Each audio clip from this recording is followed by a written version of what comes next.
Um, Thank you all for being here. Hi, my name is Akriti Parashar, and I will be hosting the talk today. Today's talk is part of the Water Classrooms project, which is supported by TESF and the Living Waters Museum. TESF, or Transforming Education for Sustainable Futures, is a research network under the UK Global Challenges Research Fund and is anchored by the University of Bristol. It has hubs in India, Rwanda, South Africa, Somalia, and Somaliland.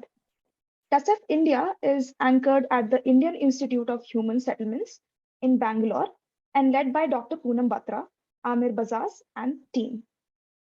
Living Waters Museum was founded at the Center for Heritage Management at Ahmedabad University by Dr. Sara Ahmed and is currently based at the Center for Water Research at the Indian Institute of Science Education and Research, Pune. Living Waters Museum is also the founder member of the Global Network for Water Museums, which has been endorsed by UNESCO's International Hydrology Program. Along with TESF India, Living Waters Museum and other partners like Science Activity Center and the Center for Environment Education, we are developing water classrooms for middle school students. Several teachers and water experts from around Pune city have provided inputs which are helping us create interdisciplinary pedagogical tools to inspire young minds to reimagine sustainable and resilient water futures. To further enable an exchange of ideas and knowledge related to education for sustainable development, we are organizing this series of discussions called Unraveling Sustainability.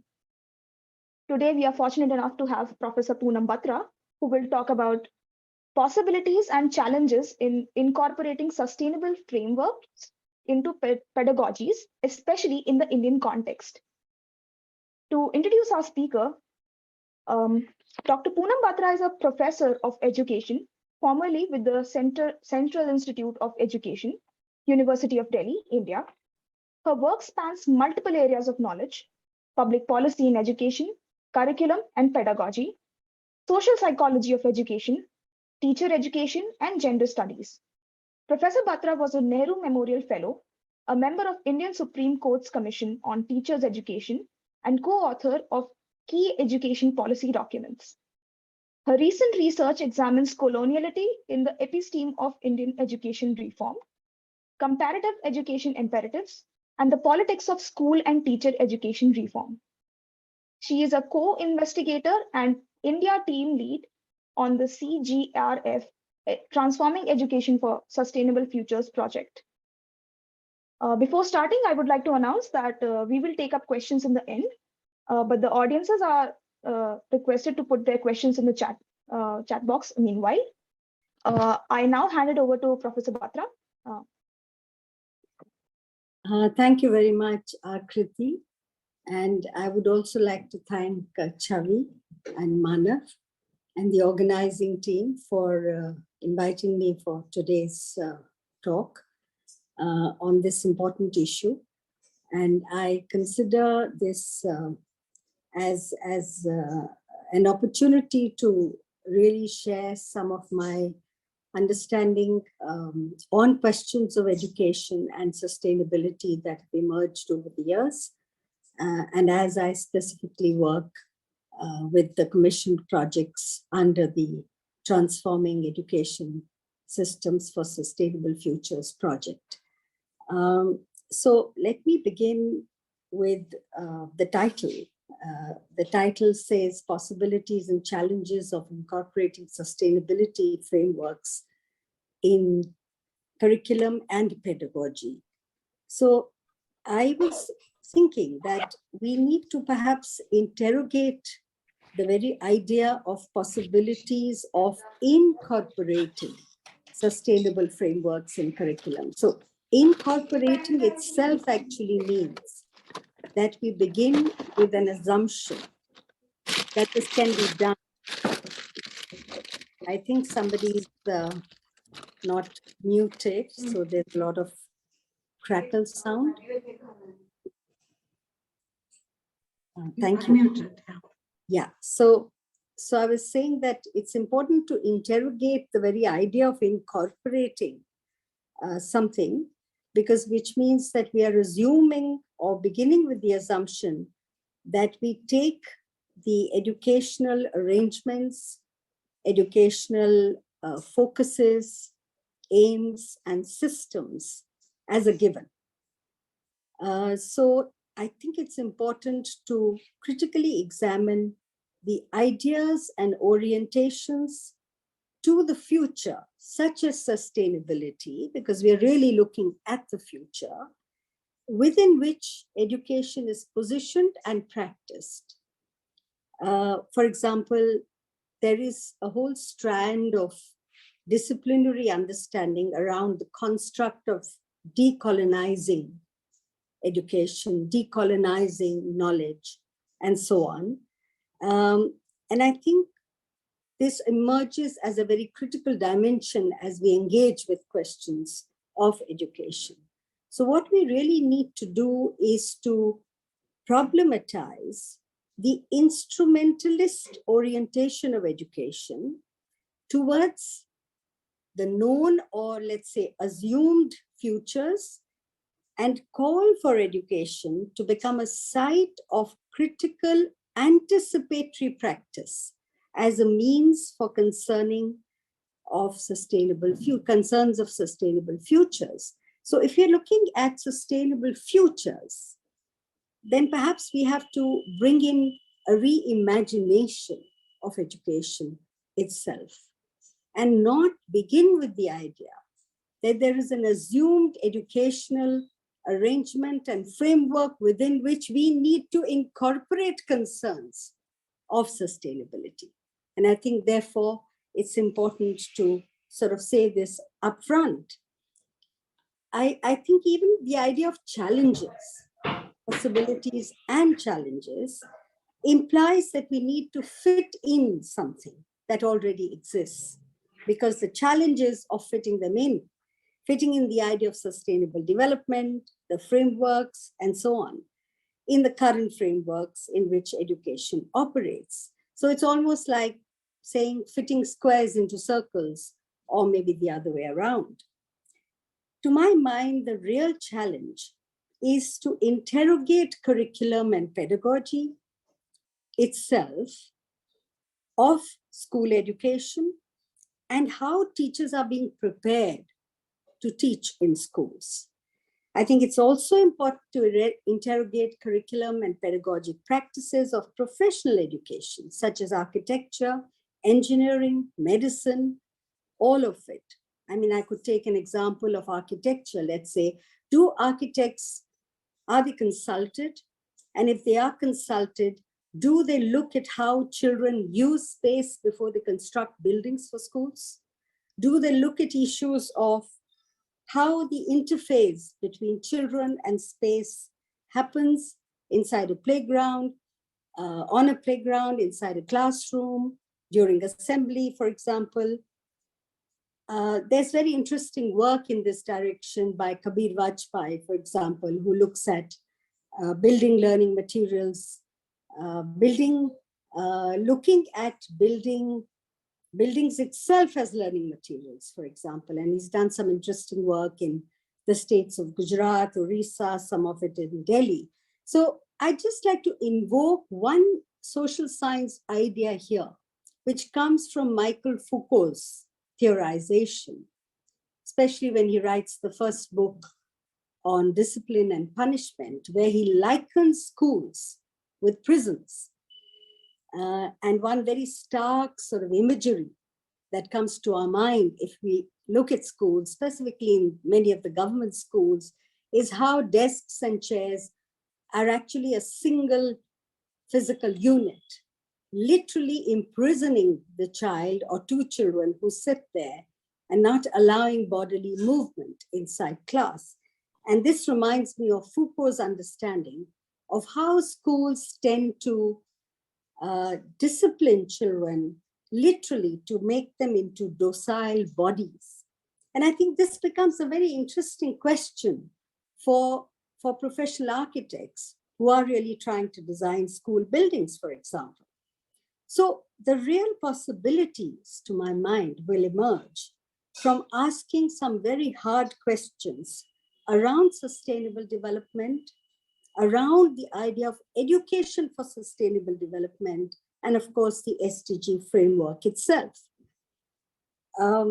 Sustainable development actually in the TESF, we imagine it to support rights, to support freedoms, capabilities of existing and future generations, protecting and co-evolving a more harmonious relationship with the natural environment so that the natural and social systems flourish. So for the TESF, sustainability means an environmentally and a socially just world. It's about not just environment in terms of the physical environment, air pollution or water pollution or the ozone layer or climate change and so on.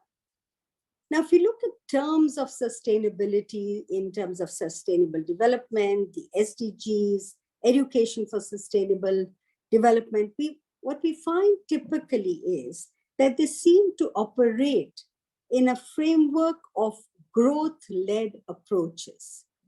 These are some of the ideas that we have put together in the foundation paper of the TESF, which is available on the website, of course.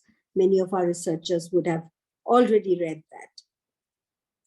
Because what is seen important is economic prosperity. And that seems to drive everything. And within this frame, there is talk of inclusive growth. And that is what we saw happening when in India in the 1990s, liberalization of the economic policies happened, the market was given an opening. And within that, we brought in a discourse of inclusive growth.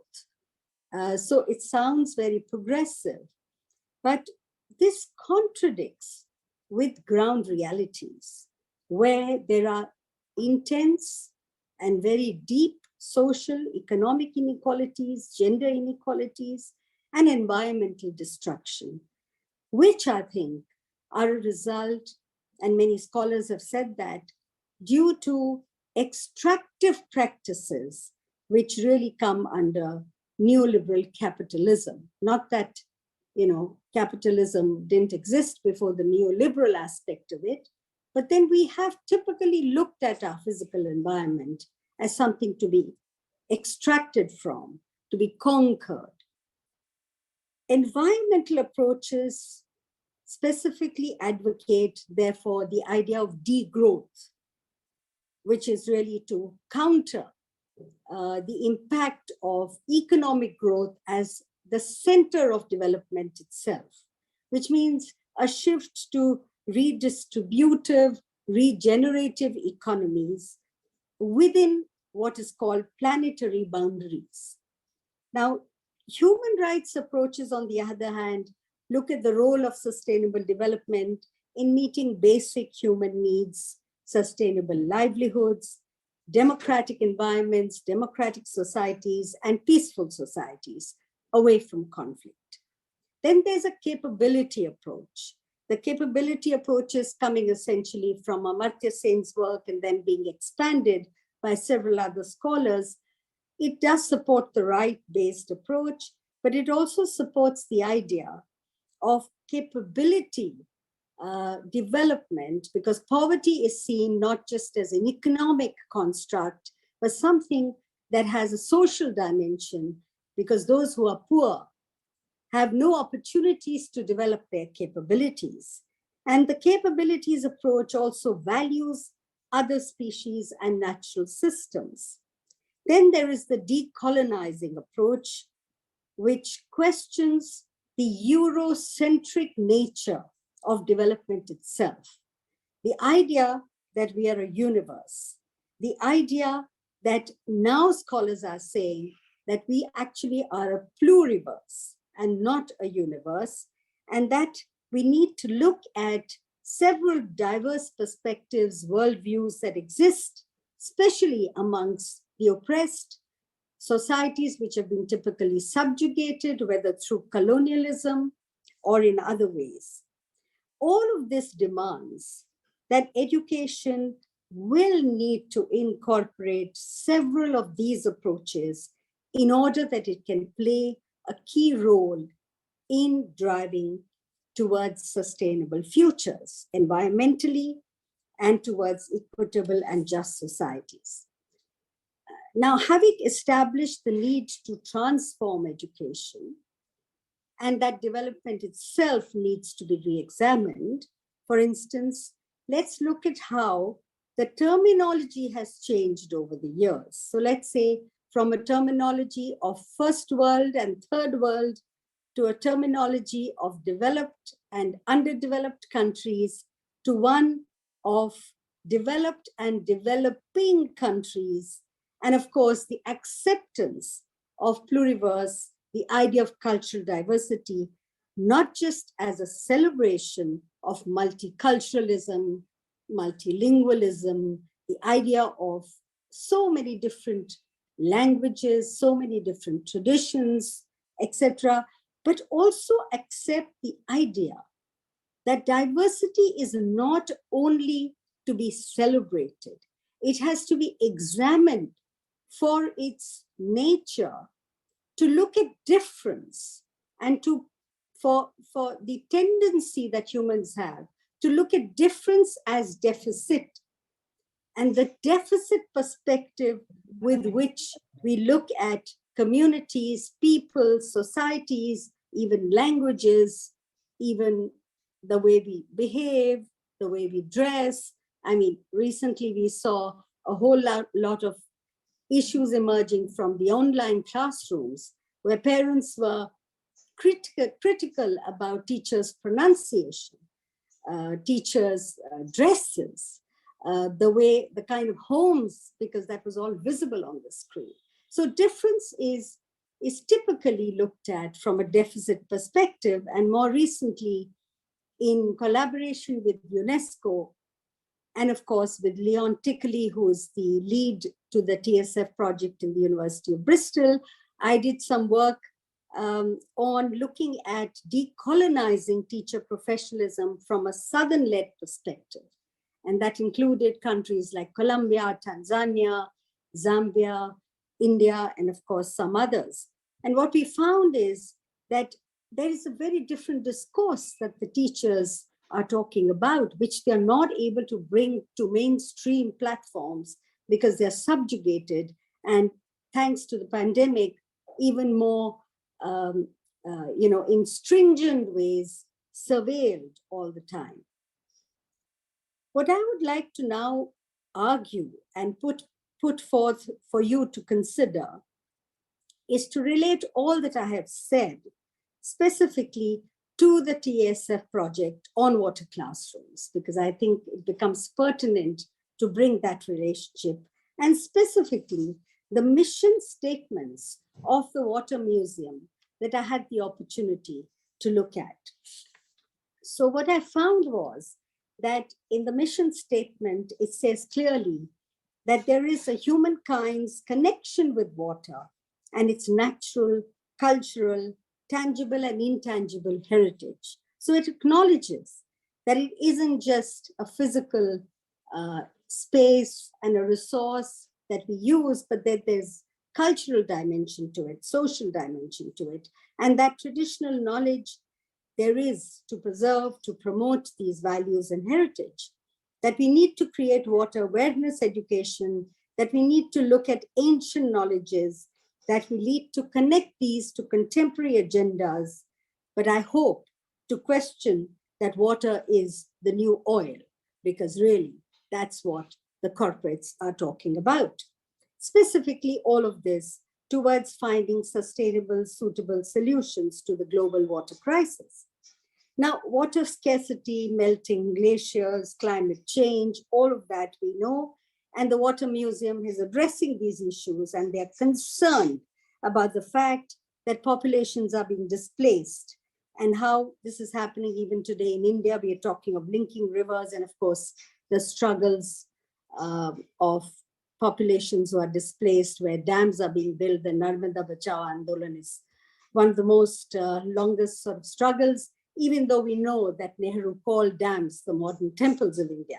I mean, the context becomes important for us to look at these issues and not critique Nehru for the sake of critiquing Nehru, but yes, policies need to be critiqued anyway.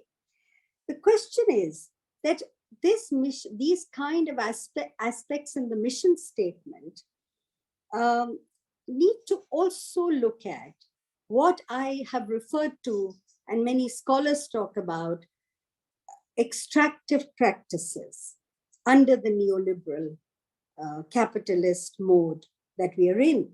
Because this is what has led to a lot of sustaining of inequalities and environmental harm, and of course the impact of climate change on the most marginalized, on the most vulnerable. Now, for example, when the air pollution issue was being discussed, I remember specifically in Delhi, and we are still, I think, in the same square one. We haven't moved very much from there. But when it was first discussed as something very, urgent problem that we need to address, I remember the corporate world trying to say that this is an equalizer because we all breathe the same air. And I think we need to address it as such. But very soon, the rich created a solution for themselves. So we have air purifiers in our rooms, and we are able to deal with this problem through the money that we have, through the power that we have. The mission statement also talks of and rightfully criticizes the technocratic approach that is being used to support economic development at all costs. And I would like to draw your attention to the fact that this is exactly what's happening to education. In fact, education today is literally in the hands of technocrats. The policy community in this country that looks at education, and by the way, my work on policy in education actually doesn't belong to the current regime. I worked with several governments, including the Janta government, including the Vajpayee government and the UPA, but I refuse to work with the current government. So I want to make my position very clear on that. Although, yes, it's important to engage with NEP 2020, which I will do in a little while. I think what's important to understand is that when the digital divide became clear during the pandemic, when we were trying to bring education to everybody through online platforms, we forgot the fact that we have no more than 20+% of households having internet connectivity, and that's not true of even schools. So questions of diversity, questions of discrimination, questions of equity, social justice, and the constitutional values, all of these seem to have disappeared when we got into an online mode of education, apart from the fact that we didn't even reach even 50% of our school children, and I think higher education faced very similar problems. But the question is that on an online platform, how do we talk of diversity? We are not even able to see the faces of our students. We are not even able to understand where they come from. We are not able to relate educational subjects, issues, concerns, topics with the context that our children in schools come from. So all of these questions, which have been key questions of education, actually became irrelevant during the online learning era, I would say. And this era doesn't end because it is now legitimized as the way forward by the NEP 2020. And also because there has been a focus on learning outcomes and not what I call learning experiences. And there is no greater proof of this than the fact that the RTE, the Right to Education, actually an amendment was effected before the pandemic, which included learning outcomes as part of the RTE Act, and Niti Aayog in its document of 2017 clearly says that actually right to education should be right to learning, which means you reduce education to mere learning outcomes, which itself is very, very problematic. And actually what education really means is learning experiences that happen within classrooms. And the TESF project that that Chhavi and team are leading on water classrooms are all about process. They're not about just outcomes. And I think it's important to say here that if sustainable development is incorporated as a learning outcome and not as a learning experience, then we do not change or transform anything substantively. Therefore, the mission statement focuses on the need to reinterpret our inherited and multiple water worlds, where water preserved in the human environment and its ways of functioning are made visible. I'd just like to remind ourselves that we need to actually include not just the human world, we need to include animals and other species, the biodiversity, because that is what we are connected with as the human world. And I think it's important also to flag here that it's not only people who are becoming more vulnerable, but the values of equity and social justice today are becoming vulnerable, or perhaps I should use the word outdated, which really are central to the Indian Constitution. Drawing upon Mukul Sharma's very interesting piece on looking at how we need to bring what the mission statement calls water civilization through the struggles of Ambedkar, for example. Ambedkar, who fought actually how water was used as a traditional medium for the exclusion of Dalits in many overt and covert ways. It's interesting to note that the current government in 2016 actually announced Ambedkar Jayanti, December 14th, I think that's the date. They announced it as the Water Day to talk of how water resource management needs to be taken forward for inclusive growth. And this is a very, very stark example, only one example I'm giving you. There are thousands of co-option, how you co-opt a particular discourse that is trying to disrupt inequalities, that is trying to talk of egalitarianism, that is trying to talk of democratic ways of doing things, and how we co-opt such things into a framework that is sustaining inequalities and actually continues to do so. And I would say here that the NEP 2020 does a similar thing with the co-option of sustainable development goals, because it's probably lip service. And we can talk about that a little bit later, or perhaps in our interaction.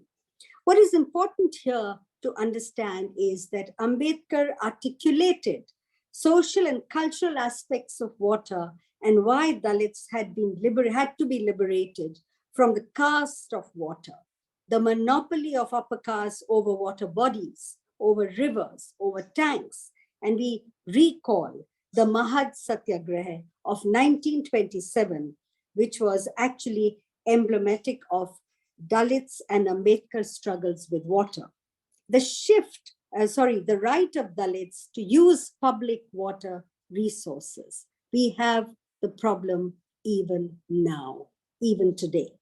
But that was a defining moment of Ambedkar's philosophy, his political philosophy. And I think this legacy can help us prepare a ground for a different water perspective, where water can be disentangled from these kind of caste injustices, and of course, undertaken how we can develop escapes that cannot be disconnected from the social, from the structures of power. So we need to look at sustainable development through the social lens to understand how do we first break these structures of power to be able to achieve sustainable futures, and where ecology must and needs to confront the transitions to a more democratic way of life.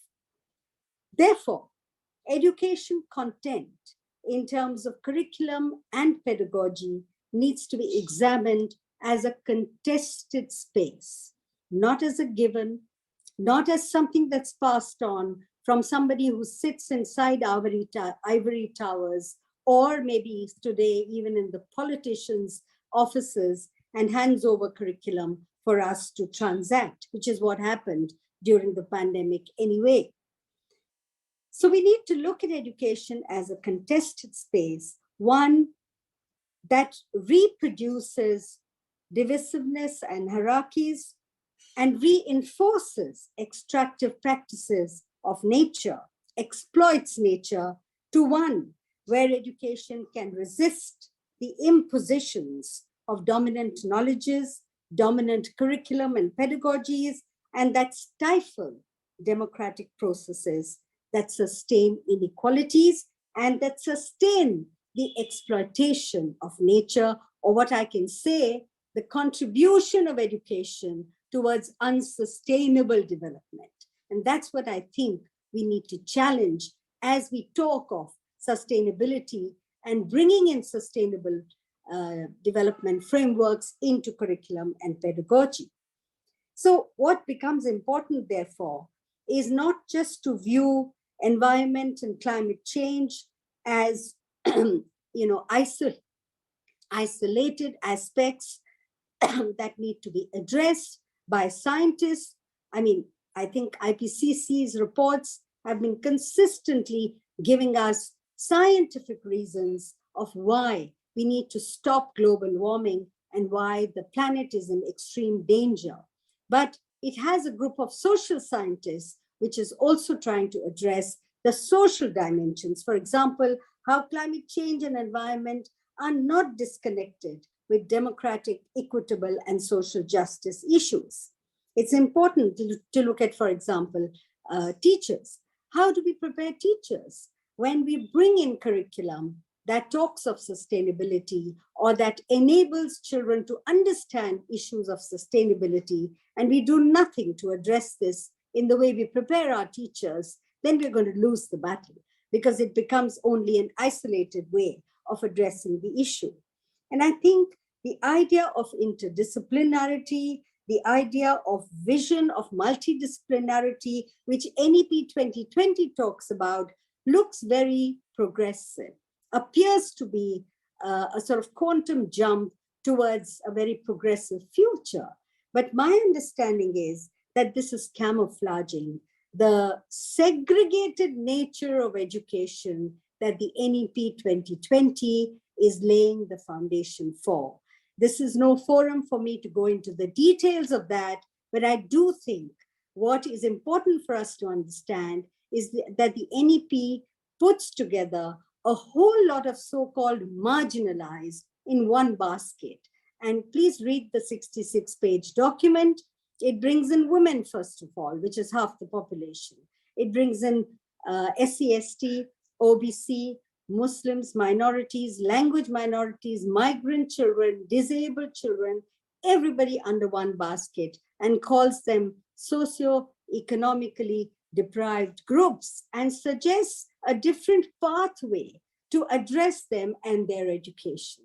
So in a sense, it lays the foundation for a segregated system of education, one for the privileged, less than 20%, and one for the underprivileged, definitely more than even 85%.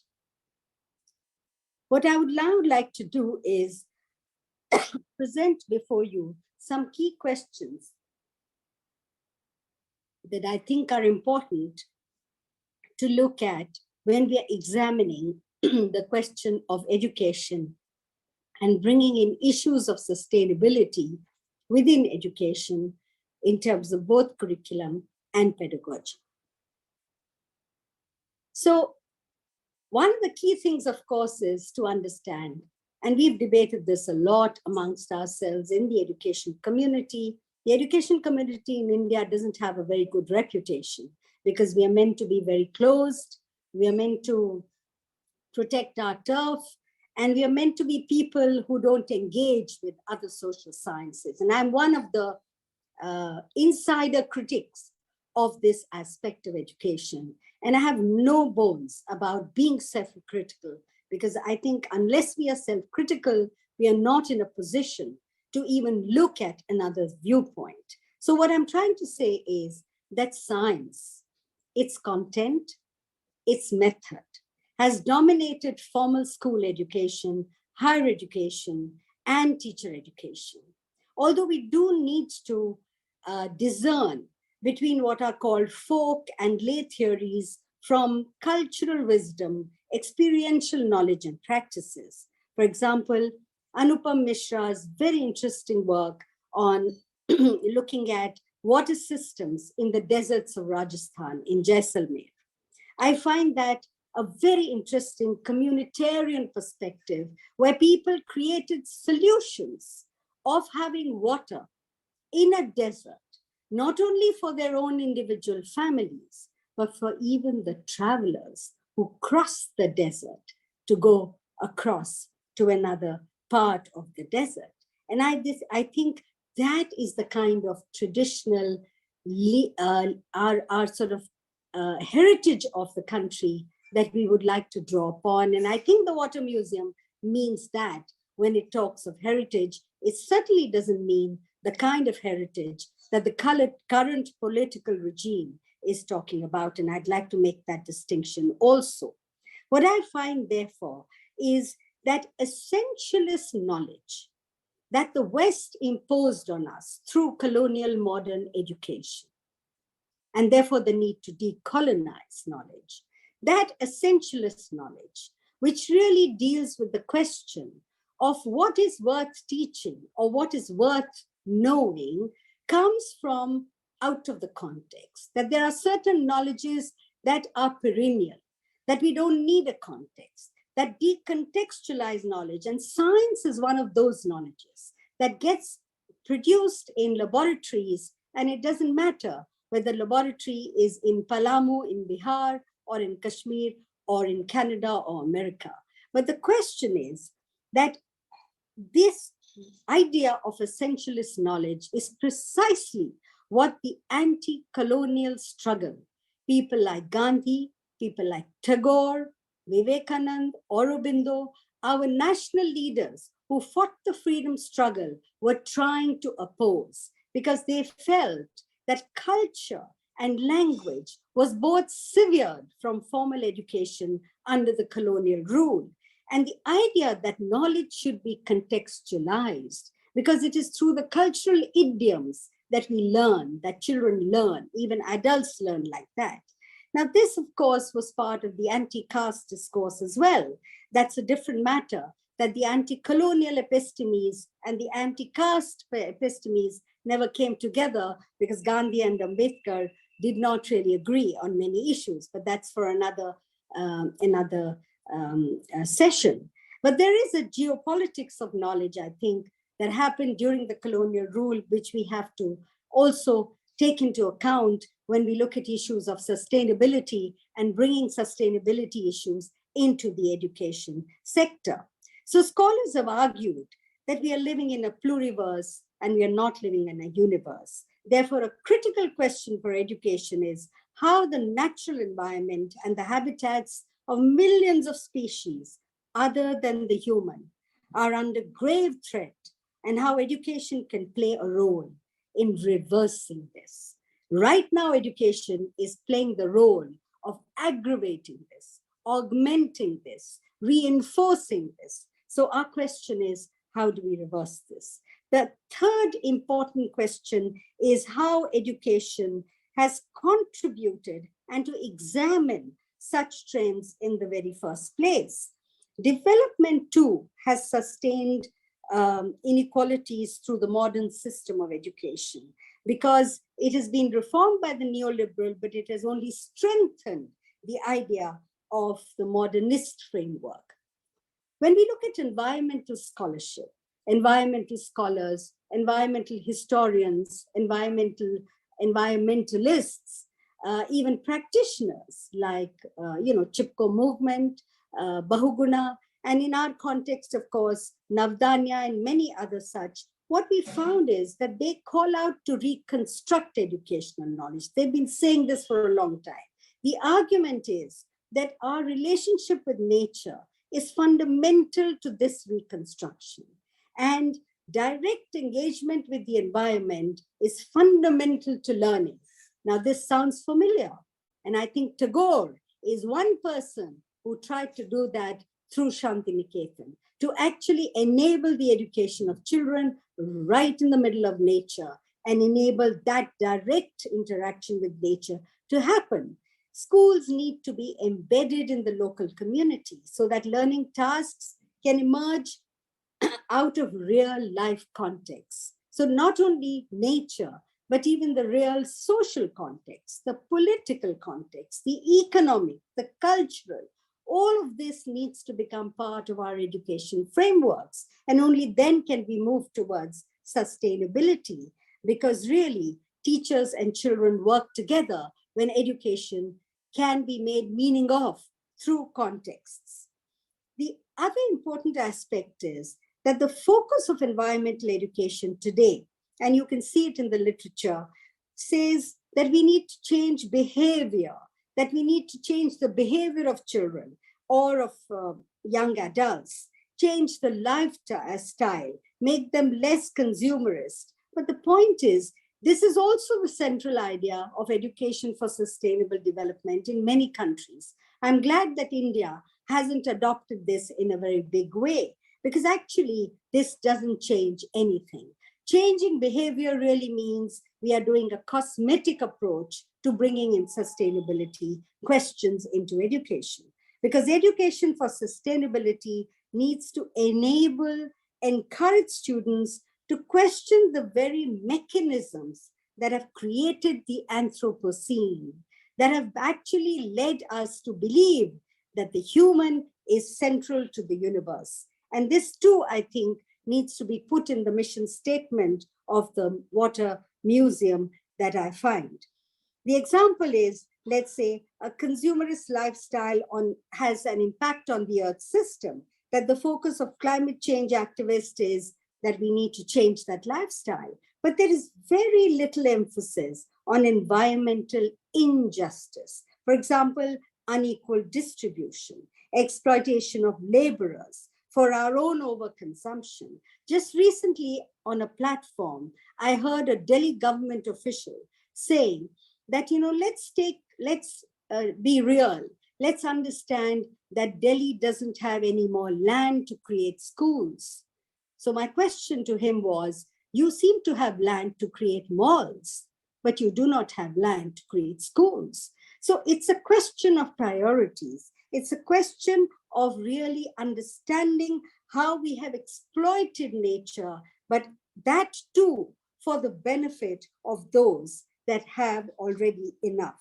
And of course, how we have commodified even animals. That story is well known to many of us. The next key question I'd like to focus on is what we are facing today is a socio-ecological crisis. It is not just an ecological crisis. It cannot be, therefore, dealt with by simply tinkering or incorporating in existing education systems. We need to problematize and challenge this socio-ecological crisis and how it is built in our modern culture. Therefore, modernity, the paradigm of modernity, will need to be engaged with, and the very paradigm of development will need to be questioned. And I think the next question that we come to is why epistemological questions become fundamental in discussing questions about nature. This is something that Escobar talks in his work. Therefore, we need to look at systems of informal education. We need to look at self-directed learning that civilizations like India have had for generations and centuries. We need to look at how these civilizations have actually lived in ecological harmony, how these civilizations have actually lived in harmony, but have now been threatened and are being threatened because of the economic growth model that comes out of development. And of course, the whole question of reinforcing it through greater neo-colonialism and neoliberalism. Sustainability discourse, therefore, needs to examine education as a challenge of content and pedagogy. As these are intertwined, I firmly believe that you cannot separate curriculum from pedagogy.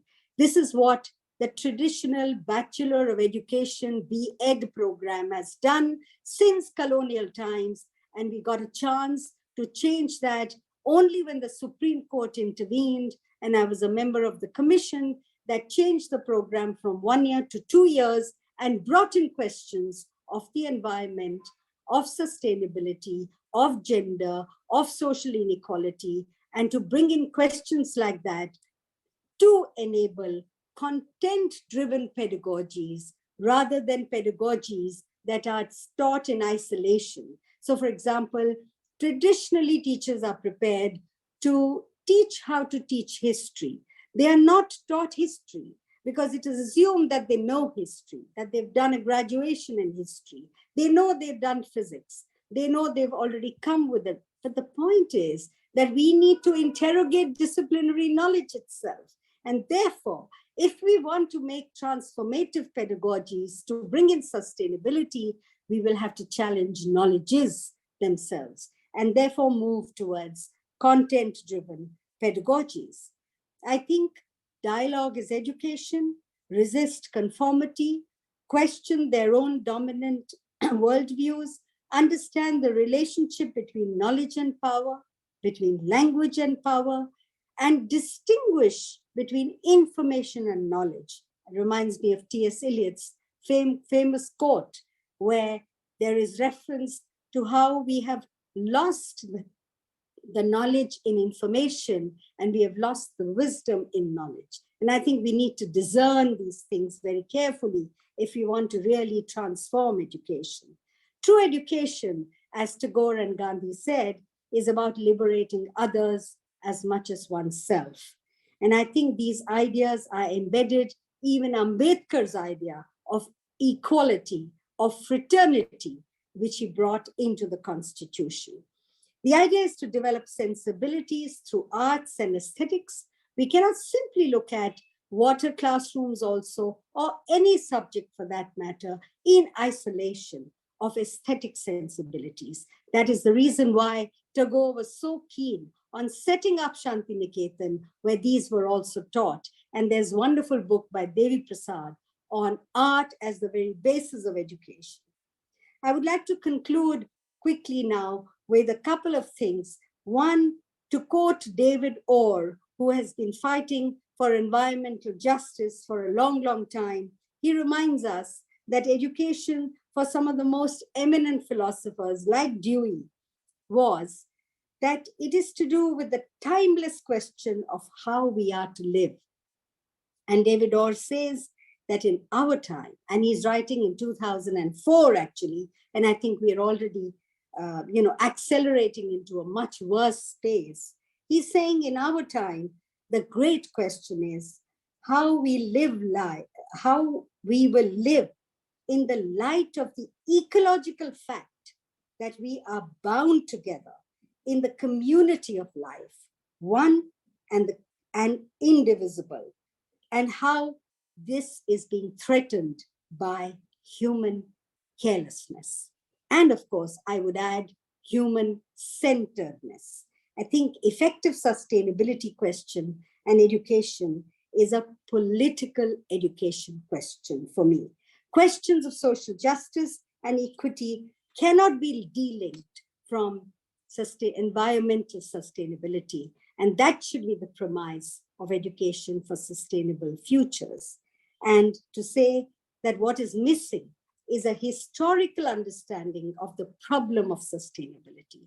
We should probably bring that in, look at our own classic philosophers and how education will need to then address the basic epistemological and ontological assumptions on which the whole edifice of education is based, and create for itself a more ambitious goal of bringing back the key relationship between education and society, which is currently lost in the corporatization and the technocratization of educational process. The pandemic visualized social, economic, gender, inequalities like never before. It visibilized. It also demonstrated how the air clears and the skies show us its real color when all human beings were locked inside their homes.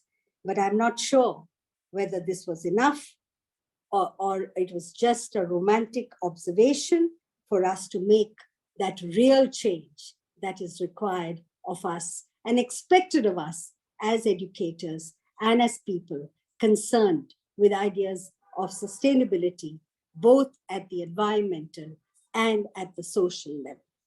Thank you very much for this opportunity, and I'm sorry if I've taken too long a time. Thank you so much, Professor Batra. Before this lecture, actually, I was thinking more on the lines of how it can be done on the root level. But after your talk, I'm very intrigued and very interested by how we can look at it ideologically and the fundamental nature of education itself. So thank you so much for your intriguing talk. Would Chhavi or Sarah want to share their opinions or comments? I was just very quick. I have a question, Poonam, before we open it for the discussion. Is that you had referred to the mission statement? Was that the Living Waters Museum or was it the Wamunet mission? No, the Living Waters Museum. Okay, I would just put it in chat so that like if anybody wants to refer to it. And I would also put in chat the Ambedkar story that is there on the it's a scroll article. So I'll do that. And in the meantime, I think we are an interesting group. I don't think everybody has introduced themselves, so please feel free to introduce and also just unmute yourself and ask questions. And Sarah, do you want to maybe say something at this point? Hi, Poonam. Sorry, Poonam, nice to meet you finally online. Very, very inspiring talk. Many things that you said. I think, I think the question that Chhavi asked about the mission statement is, we just wanted to know which mission statement you were looking at. But the question I had was, towards the end, you made a point about education is not about changing the behaviors, but about building that ability in students to question structures of inequalities, injustice, and so on, right? It's not only about the behavioral change aspect. And I think that's very important. I think one of the things we're trying to do as a virtual museum and through the water classrooms is build compassion and care in students. And we are beginning to see it in the way they think about water and the way they use and conserve and also think about their food habits, also think about equity, who has access and who doesn't. And I think some of our students have been very, very bright on that, some of the young students. When you say question, I think the problem with questioning always is, to me, at least as an academic who's worked in this field for so many years, who do you question? We can write papers, we can do our policy advocacy. I sit on boards of organizations and I'm still, after 25 years, attending meetings on water, where I am often the only female on a panel.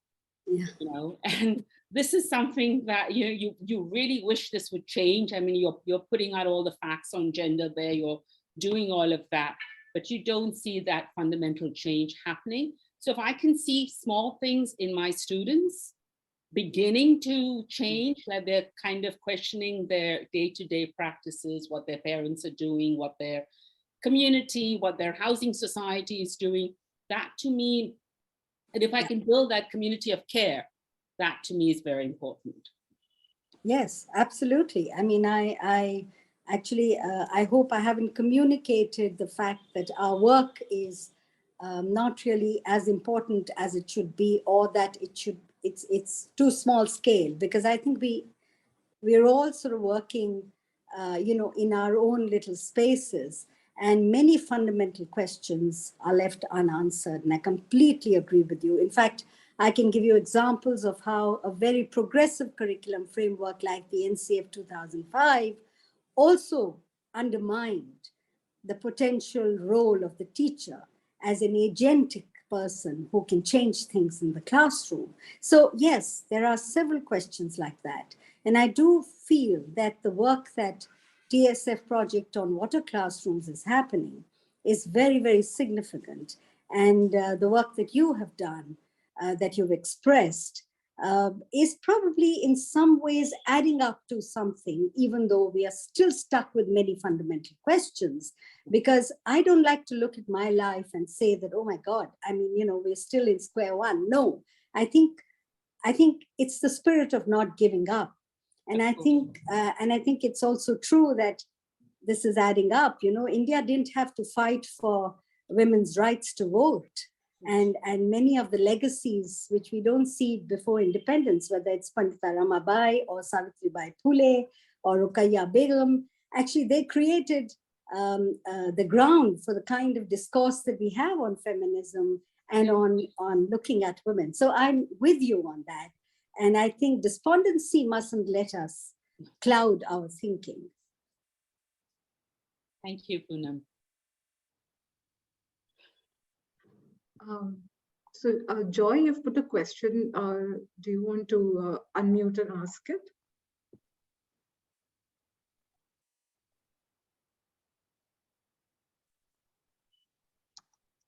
Oh, okay. got bad audio. Okay, I'll ask the question. So Joy says, one way to level the playing field is to view science as a culture rather than a repository of truth. Then looking at a sustainable future would need conversations between a student's own culture and the culture of science. How do you think such a conception of science and conversations with the culture that each student grows up in can be facilitated in the classroom? And if I may add, so Joy is a climate sciences scientist and a teacher here at IISER. So I just got her back. Yeah, so firstly, of course, I don't come at all from the background of science, but I do have a critique of science, if I may. I think the kind of science we teach in schools, for example, is largely a validation of what already exists. There isn't real science happening in schools. I mean, for example, children are not really exploring or inventing or discovering. That is why they get so worried if the results don't show up the way they should, and they're worried that their board examination marks will get disturbed by that. I think the idea of not looking at science as a repository of truth is really the point, because it's also important to understand that the very idea of the scientific method itself, which is what really sort of came up post-Enlightenment, and the idea that it was a pathway to discover truth. And, you know, there's a lot of debate between the scientists and the social scientists around that question, because it almost was like, while the scientist is really following the scientific method to search truth, the social scientist is trying to search good. And there are some who actually tried to say that we need to bring the two together. But more important, I think, is the question that if we teach the history of science and the culture of science and perhaps the autobiography of scientists and bring that in on the table for our students, I think they will understand the scientific discoveries better, and they will probably understand scientific thinking better. The culture of students itself is one aspect, but I think the culture in which that scientific construct came about, the history, the context in which it came about, the struggles in which it came about, or even the question of how women have been completely sidelined in scientific discoveries, whether it was the work of Einstein's wife, which got completely left out, or it's the work of designers like the Tiffany lamps. There's a whole range of articles that tell us that actually it was a woman who designed those lamps, but they were never shown us. Or, for example, the Museum of Williams Wordsworth in Lakeside tells us that actually his sister Dorothy wrote many of the poems, which came and published in the name of Wordsworth himself. Now, I think the question of gender, the question of such historical and contemporary context of that time become very important cultural questions to bring to the table when we are teaching science. And then science becomes not sans society. It then becomes connected with society. And I think that is where we have lacked in our formal spaces, even though, let's say, the Institute of Science, Bangalore, and several other, like the Institute of Mathematical Sciences in Chennai, tried to bring in contemporary Indian studies. But then that always remains, or let's say Delhi IIT, it had a wonderful course on science and humanism at one time, which I remember Aromar studying when he was studying there. But the question is that all of this was like seasoning on the salad. It doesn't become a central aspect of engagement. And I completely agree with you on the question of bringing in the culture of science. And therefore, I would say we need to sort of look at how and when. You'd probably be in a better position to see how we can do that. But these are some of my thoughts. Yeah. Yeah, thanks, Poonam. I totally agree with you with respect to the aspects of science that you said we should bring in while teaching. I do have a couple of practical questions about that, which I'll come to later. And Joy says thanks. But in the meantime, Shirish has a question. So Shirish, maybe you would like to unmute and ask. Yeah, that was a brilliant talk, Dr. Batra. Thank you. And my question was more in terms of just trying to paraphrase what you had said. So, are we saying that education should really, look at how systems thinking can be enabled both in the student as well as with the teacher? Because it's going to be a parallel role and an ongoing process. And I think the challenge really is to find out how this can really be brought about. If I understand, all the points that you made, would that be one of the, essential crux of what this education for a sustainable future should have? Yeah. So if I understand you correctly, systems thinking is also a very specific term, right? Or is it something?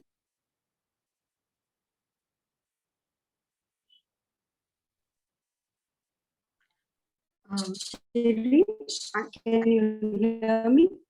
Yeah, I think Poonam, your voice got cut. Maybe may have lost him, no? Yeah. I can hear Poonam well. I think, Chhavi, I can't hear you very well now. Yes, I couldn't hear Chhavi very well either. So, but Shirish, are you online? Can you hear us? Or Poonam, Okay. please continue. Okay. So, well, so I'm not sure whether Shirish really meant system thinking as in, a certain kind of modeling, because I'm not very familiar with that. But what I'm trying to say is that both the children in school and, of course, in higher education and the teacher need to be engaged with several questions around not just content and which drives pedagogy, but also questions of the structures that we live in, which means the socio-political, cultural, economic context. And that becomes important because what I see happening today specifically is that our school teachers certainly, and I think even our higher education teachers are now coming into that space, are being made complicit in this neoliberal agenda of making knowledge very minimalist and not enabling an engagement that helps young people to think critically, to be able to question, to be able to sort of develop a more self-determined way of looking at things and to become sort of agents of their own learning and looking at their quality of life. So I think unless we are able to engage both children and teachers with such structural issues and the context in which education is taking place, we won't be able to achieve much. And once again, I'd reiterate the point that, we cannot make sustainability a learning outcome. It has to be part of the learning process. And educational process today, both through the NEP 2020 and several policy measures, is really being completely sidelined. And the gaze of the policymaker is only on the outcome, which doesn't make much sense.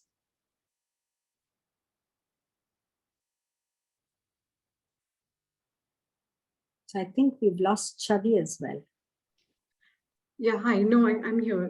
Oh, you're here. Okay. Yeah. So, Shirish, I'm not sure if he's still there. But I think you do bring in good points. I think we can move on to Meenan. Meenan has raised her hand. Yeah. Thanks, Chhavi. So I don't have really a question, but I definitely would like to thank Dr. Batra for that stimulating talk, because it has kind of,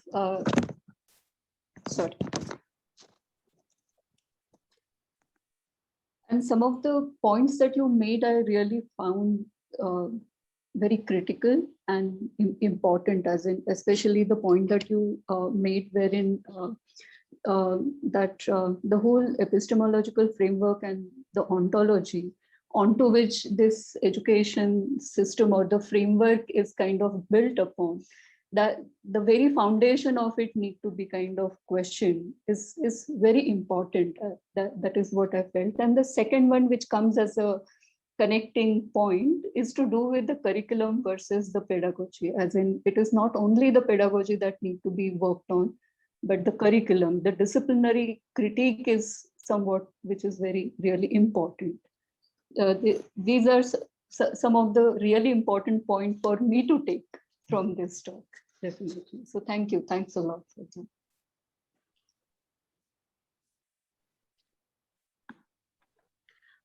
Yeah, thanks, Meenal. So, Shirish, is there any are you there, and is there any comment from your end?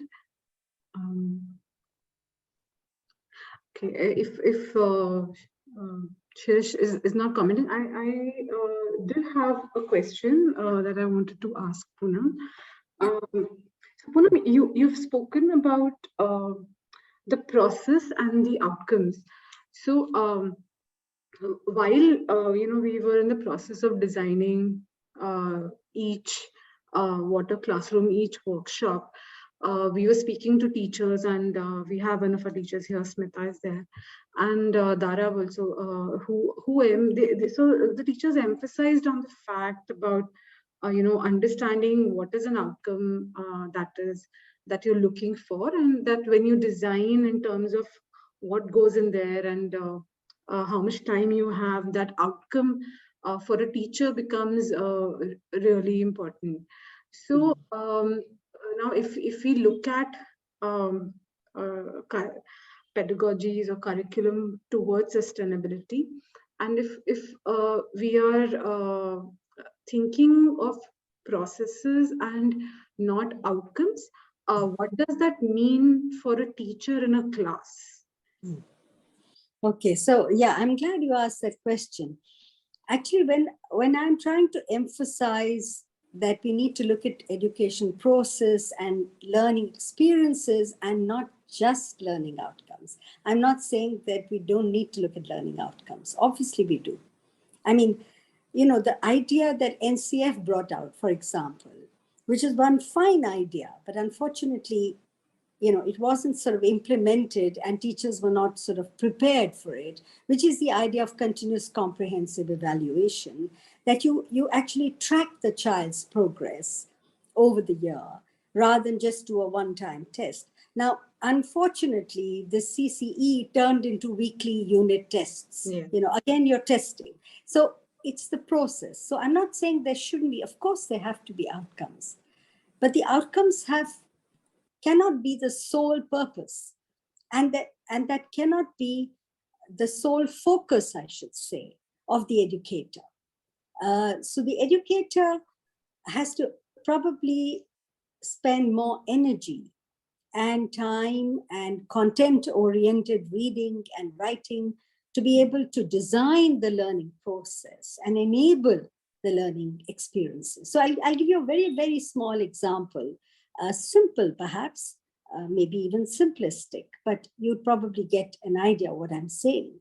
So when we were working with one of the schools that is attached to the Department of Education at the primary level, we're not talking middle school right away, but there's a concept in science which they teach in EVS in class 3 perhaps or 4, which is that air displaces water, right? So when you put in an empty bottle in a bucket of water, bubbles come out and air displaces water.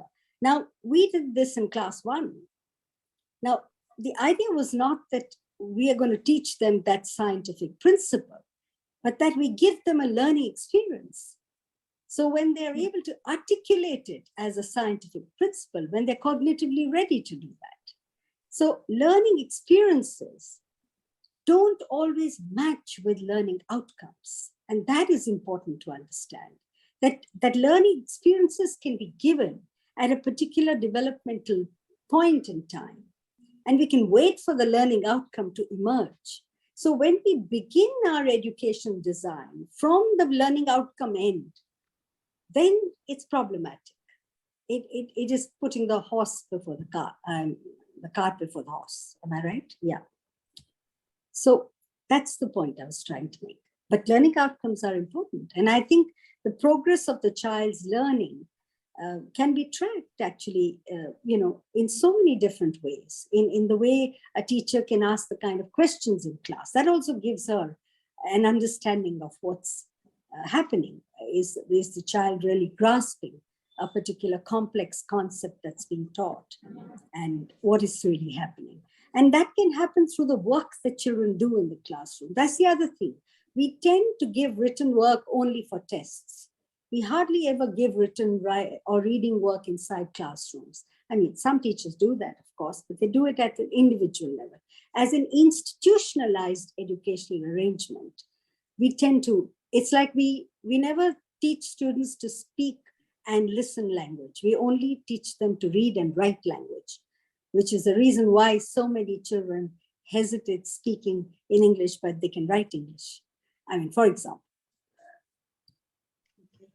Yeah,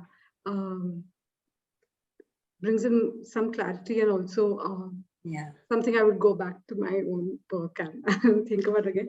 I think Shirish is back, so I will hand it over to him. Yeah. Yeah, I was just, I heard everything. Yeah, I was only referring to systems thinking more from, understanding or getting into the process of the learning itself, the learning process itself, of trying to look everything holistically rather than breaking down everything into parts and understanding those parts, because that's the current curriculum and pedagogy that is supporting right now. Absolutely. And I think if that itself can become effectively the whole purpose of education, then I think the challenge is really how do you get this process of enabling systems thinking both in the students and the teachers. I think is really the challenge as I understand it. That's what I was trying to. No, you're right. I mean, I think the reductionistic way is really what we're doing. And that's a leftover of the colonial. It's a residual. I mean, let's accept it that our school system is by default a colonial system even today. We haven't quite changed. We have lots of different experiments, whether it's Aurobindo schools or Krishnamurti Foundation schools or Vivekanand schools and Prakriti and, all kinds of, but these are not really mainstream schools. Our mainstream education system is very reductionistic. It's a Taylorist system. It's designed around reductionism and the behavioristic school of thinking. And that definitely needs challenging. That's the reason why we teach letters first and words later. And children have a fantastic vocabulary already at the age of 4 when they come into schools. So the whole language approach, say, would be very different from the kind of reductionistic approach that we tend to follow. Yeah, that's true. Thank you.